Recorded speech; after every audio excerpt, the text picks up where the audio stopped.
What's up, dudes, and welcome back to my YouTube channel. Today, we are theorizing the country called Angola. And you already know the drill, let's dissect the flag. So, the flag of Angola makes a lot of symbols. The red represents the bloodshed during the struggle for independence, while the black band underneath it represents Africa as a whole, and the gears, star, and Metra's emblem located in the center of the flag is yellow.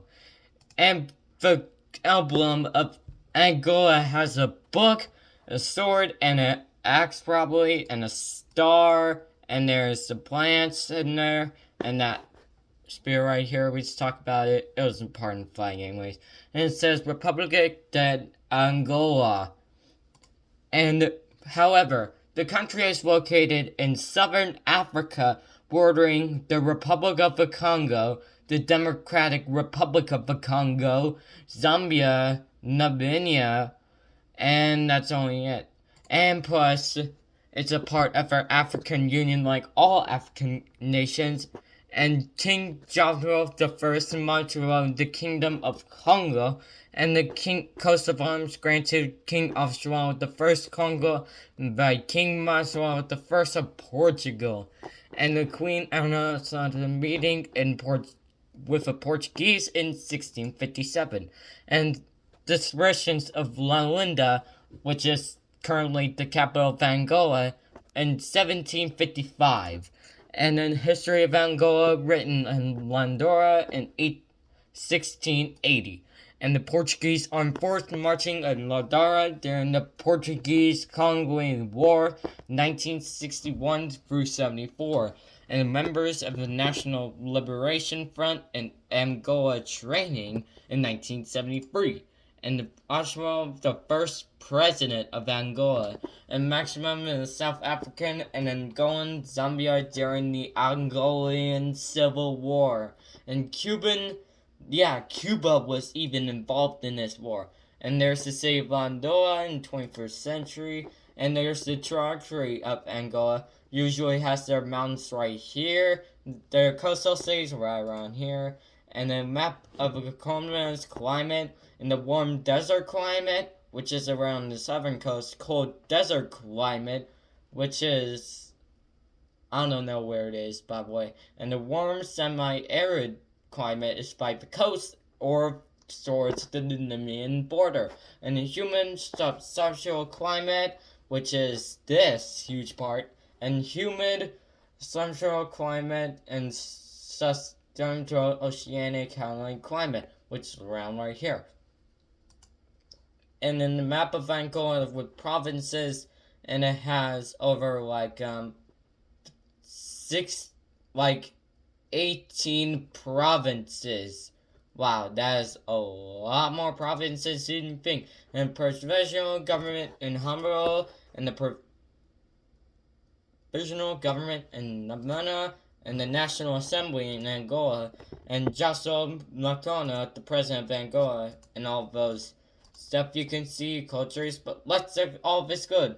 Most of it is certain petroleum, which is 86.7%, and petroleum gas is 5.18%, and diamonds is about 5.41%, and refined petroleum is about 1.14%, and then boats are about 0.25%, not that much, and the GDP per capita from 1950 to 2018.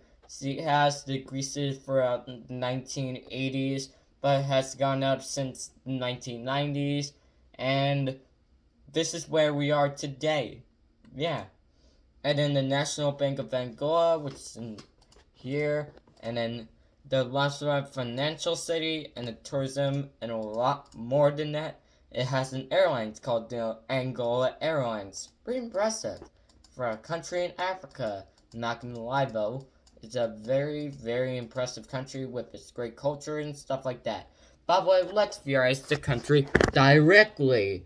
See, the capital and largest city is Landoa, and their official language is Portuguese, and their national language is Camaro, Amazono, Conjoy, and Canono. And their ethnic groups are 37% Afro-Latino, but 25% on Unreal, 13% of Bangla, and 21% of other African religion, and 2% of martial mix, and then European or African, and 1% Chinese, and 1% European. And then the religion is 92.9% Christian, and 53.9% are Roman Catholics, and 27.4% are Protestant, and 11.6% are other Christian religions, and 5.1% are traditional faith, 1.1% is Islam, and 0.9% others or none.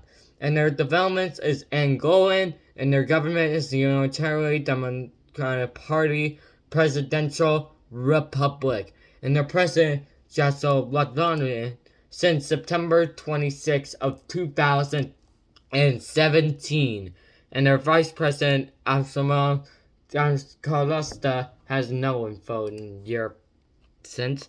And the legislature is the National Assembly, and their formation, which is around in Angola in the 15th century by the Portuguese, in the Angolan War of Independence in 1961 through 1974, and then declared independence from Portugal in 1975. And within it, the communists rule in 1975 till 1992. And there was United Nations full membership in 1976 on November 22nd. And a current constitution since January 21st of 2010. And their area totals about 1,246,700 kilometers, and they're or 481,400 square miles, making it 22nd in this list. And their water is negligible, and their population is about 44,795,287, making it 42nd in this list. And their population density is about 24.97 kilometers or 64.7 square miles, making it 157th in this list.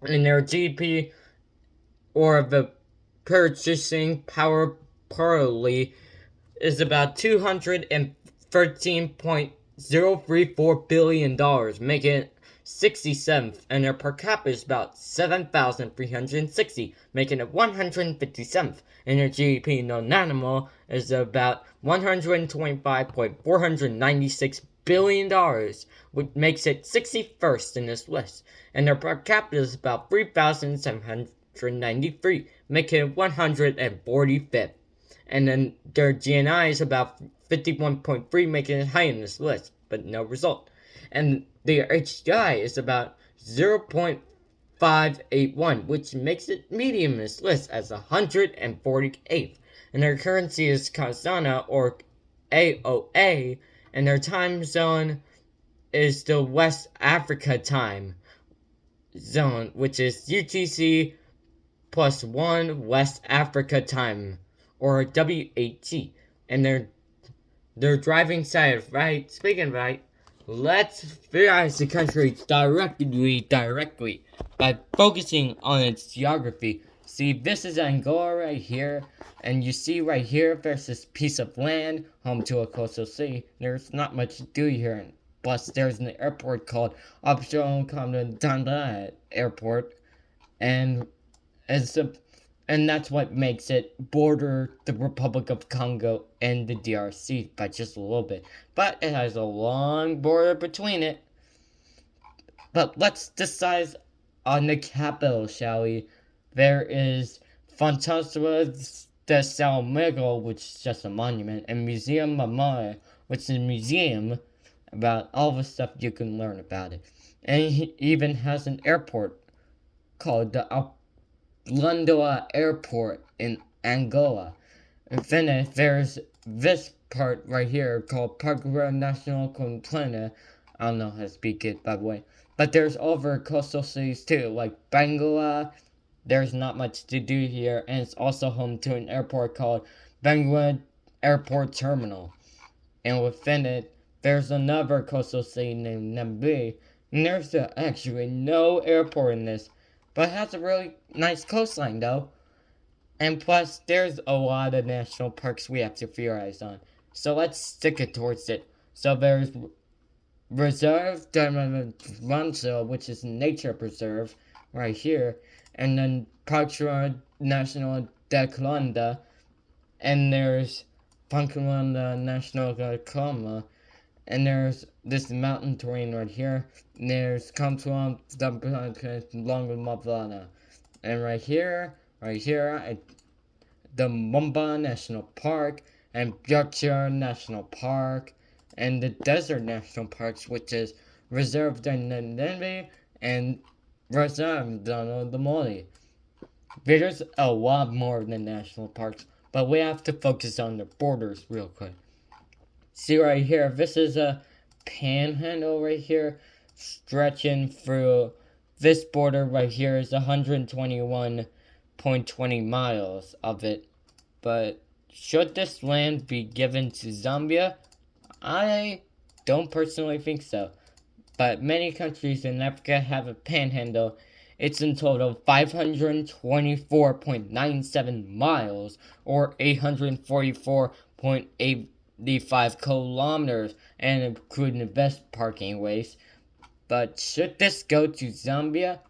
We don't think so. Because there's a small town in here called Kampala, and I think they're Angolan probably. But I mean, yeah. But the weirdest of them all is this. This is the weirdest border I've ever seen. Like, what? It splits Angola into two. Like, in total, it's just way more complicated. And plus, their border looks like this. Pretty complicated, huh? By the way, let's focus on all those mountain terrains and stuff, but there's not much to do here. Those are just small towns and rest of the country. But you could see clearly why this country is so interesting to theorize. By the way, this was a good theorization, and that was the end of the video. So, thank you for watching this. Hope you have an amazing day, a great day, and I'll see you on Thursday. And the next episode is Zambia.